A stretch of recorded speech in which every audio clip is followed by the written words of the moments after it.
semoga masih tetap semangat ya. Hari ini kita akan belajar tentang manajemen lintas budaya dengan subbab budaya dan struktur perusahaan. Mata kuliah ini diempu oleh Ibu Dr. Nova Mardiana, SEMM. Mau tahu kelanjutannya? Yuk kita bahas. Tujuan pembelajaran di sini mencakup 4 hal. Yang pertama, dapat memahami hubungan antara struktur dan budaya pada sebuah organisasi. Yang kedua, mampu mengidentifikasi bentuk-bentuk struktur organisasi. Yang ketiga, dapat mengerti dan memahami tingkat dan nilai budaya perusahaan. Dan yang terakhir atau yang keempat, dapat mengerti dan memahami gagasan web budaya sebagai metafora untuk budaya perusahaan. Pembahasan pertama, hubungan antara struktur dan budaya. Hubungan antara struktur dan budaya organisasi sangatlah erat, karena struktur tidak terlepas dari budaya, tetapi merupakan elemen dari budaya organisasi. Selanjutnya, ada konsep struktur dan budaya. Ada 2 konsep. Konsep pertama berfokus pada bentuk struktur organisasi, bagaimana struktur organisasi ini telah berkembang. Dan konsep kedua mengacu pada klasifikasi budaya perusahaan yang diusulkan oleh para ahli di bidang budaya organisasi. Lalu ada struktur perusahaan. Istilah struktur organisasi menggambarkan cara sebuah lembaga diorganisasikan untuk melaksanakan tujuannya dan mengejar proyek-proyeknya. Ada klasifikasi 5 struktur organisasi menurut Fetty. Yang pertama, dari struktur geografis. Yang kedua, struktur fungsional. Yang ketiga, struktur produk. Yang keempat, struktur campuran. Dan yang terakhir adalah struktur matriks. Oke, selanjutnya kita akan masuk ke dalam pembahasan struktur organisasi lainnya. Struktur organisasi lainnya terbagi menjadi 2, yaitu struktur jaringan dan struktur transnasional. Struktur jaringan merupakan struktur yang memiliki unit perusahaan dengan sistem komunikasi horizontal. Sedangkan struktur transnasional menurut Bartlett dan Gosal mengusulkan struktur baru yang lebih efektif berhubungan dengan strategi internasionalisasi antar perusahaan, yaitu struktur transnasional. Berikut ini merupakan keragaman budaya dan struktur organisasi. Gambar di samping merupakan fase perkembangan organisasi untuk menjadi global. Budaya organisasi. Menurut Dale and Carnegie, lingkungan bisnis adalah satu-satunya pengaruh terbesar dalam membentuk budaya perusahaan. Pembahasan selanjutnya yaitu budaya dan manajemen perusahaan.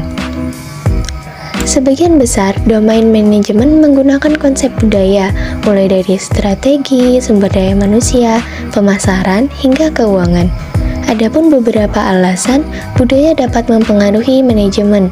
Yang pertama, budaya menarik bagi manajemen jika menawarkan kemungkinan peningkatan efisiensi di berbagai tingkatan. Yang kedua, budaya membantu untuk memahami organisasi sebagai suatu entitas yang berfungsi sebagai kerangka acuan untuk situasi di masa depan. Dan yang terakhir, perusahaan memiliki rasion dietre, yaitu ada untuk mencapai tujuan tertentu. Tujuan tertentu tersebut harus dicapai oleh manajemen dengan perilaku kinerja yang baik. Budaya juga merupakan sumber perilaku kinerja yang baik. Tingkat budaya perusahaan. Menurut Jane, tingkat budaya bergerak dari yang sangat terlihat ke yang sangat diam-diam dan tidak terlihat.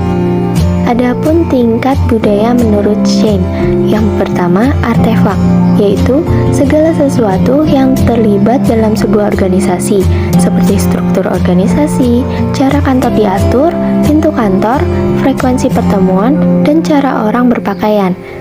Kemudian tingkat kedua yaitu nilai-nilai yang dianut, yang mengungkapkan strategi, tujuan, dan filosofi organisasi.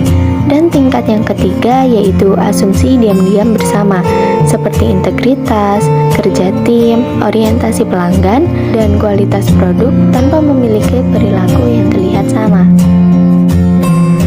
Berikutnya yaitu nilai-nilai perusahaan. Dale dan Kennedy menganggap bahwa nilai sebagai konsep dasar dan keyakinan organisasi. Mengidentifikasi budaya perusahaan. Lingkungan bisnis dimanapun perusahaan beroperasi memiliki pengaruh yang cukup besar terhadap budaya perusahaan. Itulah sebabnya Dell dan Kennedy menyajikan klasifikasi jenis budaya. Yang pertama, macho kultur. Budaya ini mengambil banyak resiko dan dengan cepat mengetahui apakah tindakannya berhasil. Jenis budaya ini sangat menekankan pada pemuda dan kecepatan. Keputusan harus dibuat dengan cepat, bahkan jika ada resiko bahwa itu mungkin bukan keputusan yang tepat. Klasifikasi jenis budaya berikutnya yaitu play hard culture. Ini adalah budaya menyenangkan, yaitu tindakan dengan kecenderungan untuk melakukan aktivitas beresiko rendah yang memberikan umpan balik yang cepat. Yang ketiga, be your company culture. Budaya ini menyukai resiko tinggi tetapi umpan balik yang lambat. Dan yang terakhir, the process culture. Ada sedikit umpan balik dalam budaya semacam ini dan aktivitasnya beresiko rendah.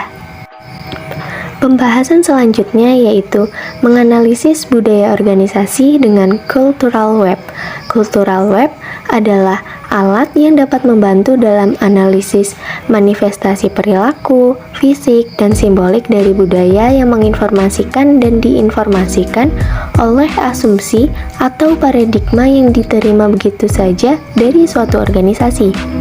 Seperti yang ditunjukkan pada gambar, paradigma berada di pusat web dan merupakan kumpulan asumsi dalam organisasi. Selanjutnya, lingkaran di luar gambar merupakan manifestasi yang dimanfaatkan untuk kejelasan paradigma. Lingkaran-lingkaran di luar tersebut yaitu pertama, rutinitas adalah praktik tertentu yang terjadi sebagai hal yang biasa dalam organisasi dan yang memungkinkan berjalan dengan lancar.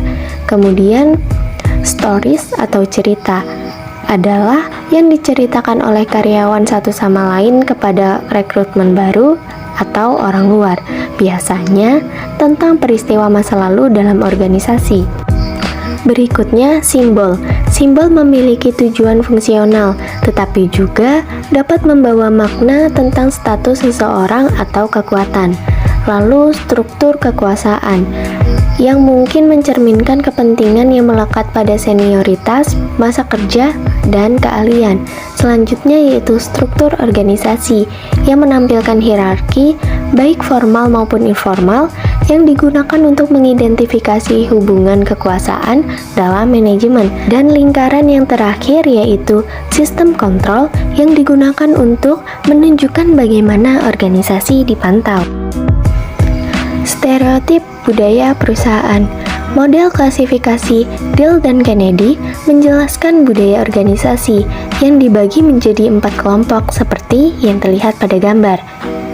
Dengan menggunakan model yang menggabungkan 2 dimensi, Dell dan Kennedy menghasilkan 4 jenis budaya. Yang pertama, inkubator. Karakteristik utamanya adalah berorientasi pada pribadi dan fokus pada realisasi diri, komitmen pada diri sendiri, dan pengakuan profesional. Yang kedua yaitu guided missile atau peluru kendali yang memiliki tingkat sentralisasi rendah dan tingkat formalisasi yang tinggi. Kelompok ini berorientasi pada tugas dengan pendekatan manajemen dengan tujuan dan fokus pada kekuatan pengetahuan atau keahlian, komitmen terhadap tugas, dan bayaran untuk kinerja. Yang ketiga yaitu family, dicirikan oleh tingkat sentralisasi yang tinggi dan tingkat formalisasi yang rendah. Kelompok ketiga ini berorientasi pada kekuasaan dengan tekanan pada hubungan pribadi dan karakter wirausaha.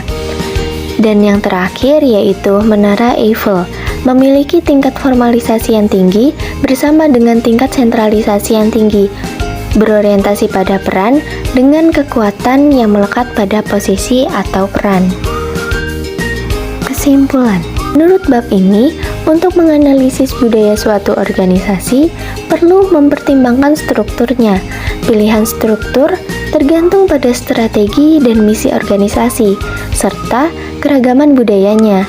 Sementara itu, keragaman budaya memiliki dampak kecil pada organisasi nasional. Hal itu dapat mempengaruhi struktur di semua tingkatan dalam organisasi internasional. Sebuah organisasi tidak hanya dicirikan oleh strukturnya, tetapi juga oleh budaya perusahaannya yang spesifik yang dapat dianalisis melalui metafora kultural web. Nah, selesai sudah pembahasan materi kali ini. Buat teman-teman yang ingin bertanya, bisa tolong langsung tulis di kolom komentar ya. See you, terima kasih semuanya.